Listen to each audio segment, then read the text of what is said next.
ನಾವು ನಮ್ಮ ಸರ್ಕಾರ ಬಂದ ತಕ್ಷಣನೇ 5 ಗ್ಯಾರಂಟಿ ಯೋಜನೆಗಳನ್ನು ಜಾರಿಗೆ ತಗೊಬಂದು. ಯಾಕಂದ್ರೆ ಸಮಾಜದಲ್ಲಿ ಅಸಮಾನತೆ ಇದೆ. ಈ ಅಸಮಾನತೆಯನ್ನು ಹೋಗಲಾಡಿಸಬೇಕಾದ್ರೆ, ನಿರುದ್ಯೋಗವನ್ನು ಹೋಗಲಾಡಿಸಬೇಕಾದ್ರೆ ನಾವು ಶಿಕ್ಷಣ ಕೊಡುವಾಗ ಮಾರುಕಟ್ಟೆಯಲ್ಲಿ ಯಾವ ಥರದ ಡಿಮ್ಯಾಂಡ್ ಇದೆ ಆ ಥರದ ಡಿಮ್ಯಾಂಡಿಗೆ ಅನುಗುಣವಾಗಿ ನಾವು ವಿದ್ಯಾರ್ಥಿಗಳನ್ನು ಅಭ್ಯರ್ಥಿಗಳನ್ನು ತಯಾರು ಮಾಡಬೇಕು ಅಂತಕ್ಕಂಥ ಉದ್ದೇಶದಿಂದ ಇವತ್ತು ಶಿಕ್ಷಣವನ್ನು ಕೊಡ್ತಾ ಇದ್ದೀವಿ. ಅದರ ಜೊತೆಗೆ 5 ಗ್ಯಾರಂಟಿ ಯೋಜನೆಗಳಲ್ಲಿ ಯುವ ನಿಧಿ ಯೋಜನೆ ನಾವು ಜಾರಿಗೆ ತಂದುಬಂದಿದ್ದೀವಿ. ಯುವ ನಿಧಿ ಯೋಜನೆಯಲ್ಲಿ ಯಾರು ಡಿಗ್ರಿಗಳನ್ನು ಮಾಡಿರ್ತಾರೆ ಅವರಿಗೆ ನಾವು ಡಿಗ್ರಿಗಳನ್ನು ಮಾಡಿರ್ತಕ್ಕಂಥ ಜನರಿಗೆ 30,000 ರೂಪಾಯಿ ಕೊಡ್ತಕ್ಕಂಥ ಕೆಲಸವನ್ನು ಮಾಡ್ತೀವಿ. ಅದ್ರ ಜೊತೆಗೆ ಡಿಪ್ಲೊಮಾ ಹೋಲ್ಡರ್ಸ್ಗೆ 15,000 ರೂಪಾಯಿಗಳನ್ನು ಕೊಡ್ತಾ ಇದ್ದೀವಿ. ಇದು 2 ವರ್ಷದವರೆಗೆ. ನಾನು ಶರಣ್ ಪ್ರಕಾಶ್ ಜೊತೆ ಮಾತಾಡ್ತಾ ಇದ್ದೆ. ಬಹಳ ಜನ ಕೌಶಲ್ಯ ಅಭಿವೃದ್ಧಿ ತರಬೇತಿಗೆ ಡಿಗ್ರಿ ಓದಿದವರು ಡಿಪ್ಲೊಮಾ ಓದಿದವರು ಬರ್ತಾ ಇಲ್ಲ ಅಂತಕ್ಕಂಥ ಮಾತುಗಳನ್ನು ಹೇಳ್ತಾ ಇದ್ರು. ಬಹುಶಃ ಸರ್ಕಾರಕ್ಕೆ ಬಂದಿರತಕ್ಕಂಥ ಮಾಹಿತಿ ಪ್ರಕಾರ ನಾವು ಈ ಯುವ ನಿಧಿ ಕಾರ್ಯಕ್ರಮವನ್ನು ನಿಲ್ಲಿಸ್ಬಿಡ್ತೀವಿ. ಯಾಕೆಂದರೆ ನಾವು 2 ವರ್ಷದವರೆಗೆ ಮಾತ್ರ ಕೊಡ್ತಕ್ಕಂಥದ್ದು ಯುವ ನಿಧಿಯನ್ನು.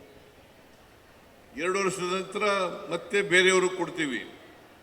ಆದರೆ ಯಾರು ಕೌಶಲ್ಯ ಅಭಿವೃದ್ಧಿ ತರಬೇತಿಗೆ ಬರ್ತಾರೆ ಅವ್ರಿಗೆ ಯಾರಿಗೂ ಕೂಡ ನಿಲ್ಲಿಸಲ್ಲ.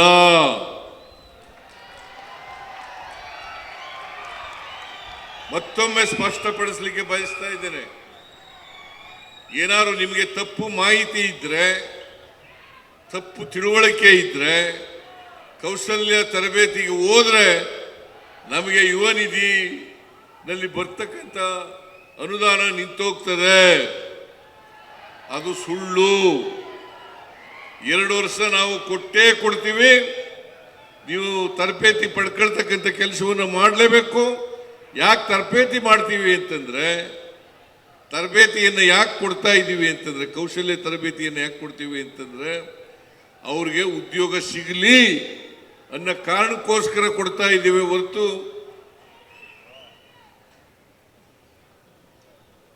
ಬೇರೆ ಯಾವುದೇ ದೃಷ್ಟಿಯಿಂದಲ್ಲ. ಇಷ್ಟು ಮಾತ್ರ ಬಹಳ ಸ್ಪಷ್ಟವಾಗಿ ನಾನು ಈ ರಾಜ್ಯದ ಮುಖ್ಯಮಂತ್ರಿಯಾಗಿ ಹೇಳ್ತೀನಿ.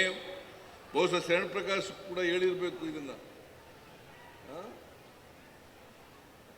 ನಾನು ಈಗಾಗಲೇ ಸೂಚನೆಗಳನ್ನು ಕೊಟ್ಟಿದ್ದೀನಿ. ಯಾವ ಕಾರಣಕ್ಕೂ ಕೂಡ ಉದ್ಯೋಗ ಸಿಕ್ಕಿದ್ರು ಮಾತ್ರ ನಿಲ್ಲಿಸ್ತೀವಿ ಹೊರತು ಕೌಶಲ್ಯ ತರಬೇತಿಯನ್ನು ಮಾಡಿದ್ರೆ ನಿಲ್ಲಿಸಲ್ಲ.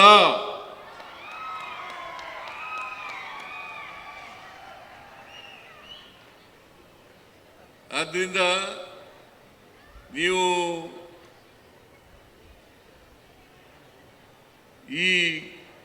ಇದನ್ನ ಅರ್ಥ ಮಾಡ್ಕೊಳ್ತೀರಿ ಅಂತಕ್ಕಂಥದ್ದು ನನ್ನ ಭಾವನೆ. ನಮ್ಮ ಸರ್ಕಾರ 2 ವರ್ಷದಲ್ಲಿ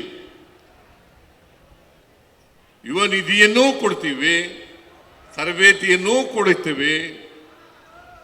ಕೆಲಸ ಸಿಕ್ಕಿದ್ರೆ ಮಾತ್ರ ಅದು ನಿಲ್ಲಿಸ್ತಕ್ಕಂಥ ಕೆಲಸವನ್ನು ಮಾಡ್ತೀವಿ.